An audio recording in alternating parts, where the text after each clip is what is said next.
Hello po sa inyong lahat mga crypto. Isa na naman pong mainit na usapin ang pinag-uusapan ngayon sa XRP community. Possible nga ba ang target na $100 para kay XRP? Ayon po kay Ginoong Armando Pantoja, isang angel investor at veterano sa crypto simula noong taong 2011, hindi raw ito imposible. Kahit pa maraming skeptics ang nagsasabing mahirap ito dahil sa market cap concerns. Kaya sa video na ito ay aalamin natin ang mga argumento ni Ginoong Pantoja, ang kasalukuyang performance ni XRP at ang mga aral mula sa mga kasaysayan ni Bitcoin.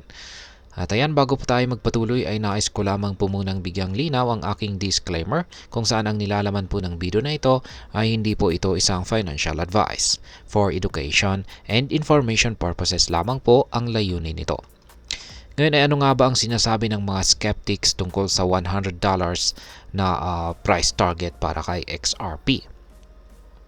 Ang pangunahing argumento ng mga kritiko ay ang laki ng market cap na kakailanganin ni XRP upang maabot ang presyong $100. Sa kasalukuyang presyo nitong $1.46, kakailanganin ni XRP na tumaas ng 6,750%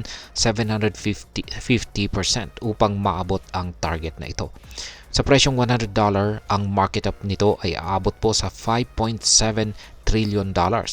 At kung isasama po ang lahat ng token nito, ang fully diluted market cap ay magiging $10 trillion. Ayon po sa skeptics, ito raw ay napakalaking halaga, lalo na sa kasalukuyan ang buong crypto market cap ay nasa humigit kumulang $2 trillion lamang.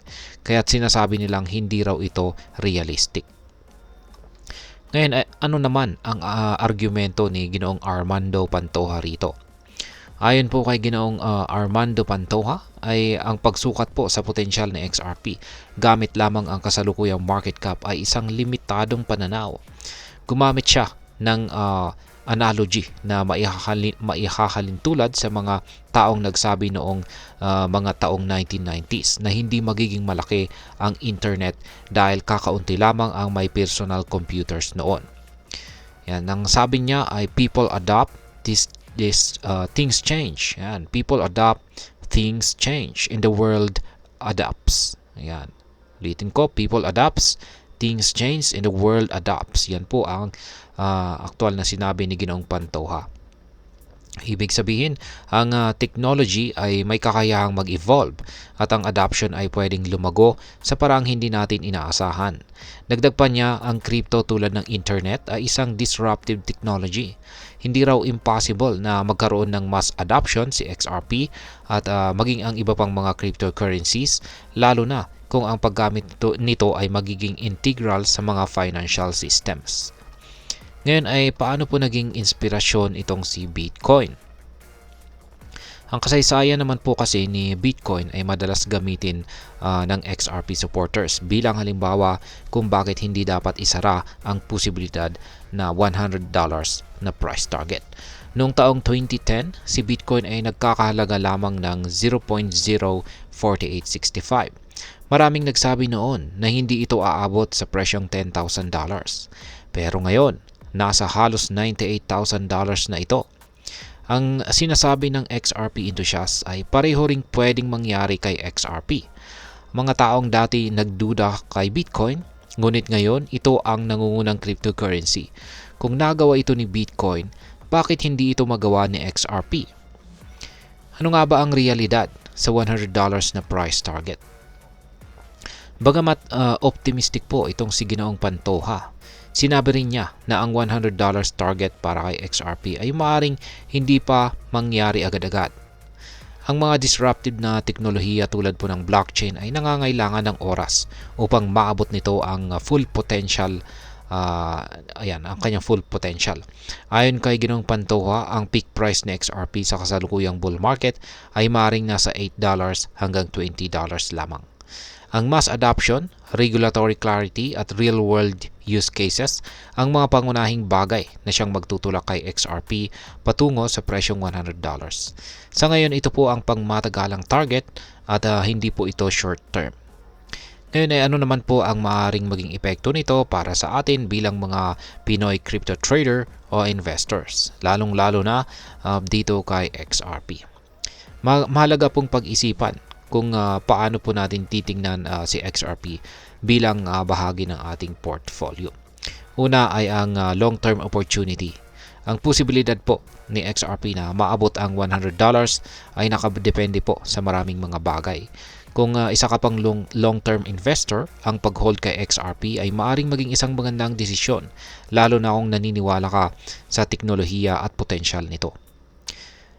Sunod ay ang pagkakataon sa bull market. Sa kasalukuyang bull market, may potensyal na maabot ni XRP ang presyong $8 hanggang $20 na price range. Para sa mga traders, ito po ay maaaring maging pagkakataon para kumita sa short-term price action. At ang panghuli ay ang regulatory clarity ni XRP.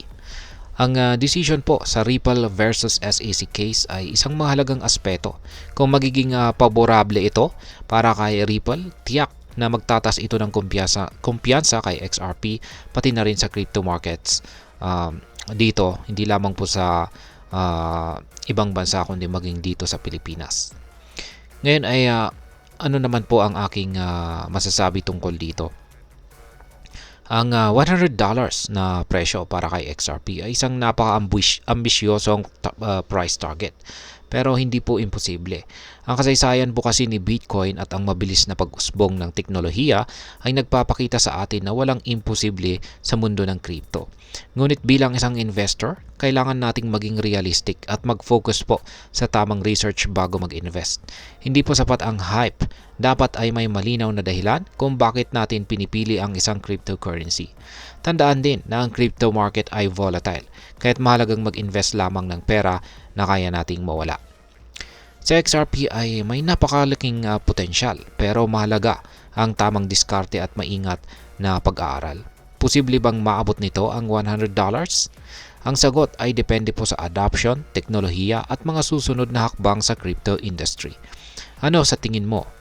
I-comment po sa ibaba ang iyong opinion at huwag pong kalimutang mag-subscribe para sa mas marami pang mga crypto updates. Marami pong salamat sa panonood. Ingat po tayo lagi at God bless po sa ating lahat.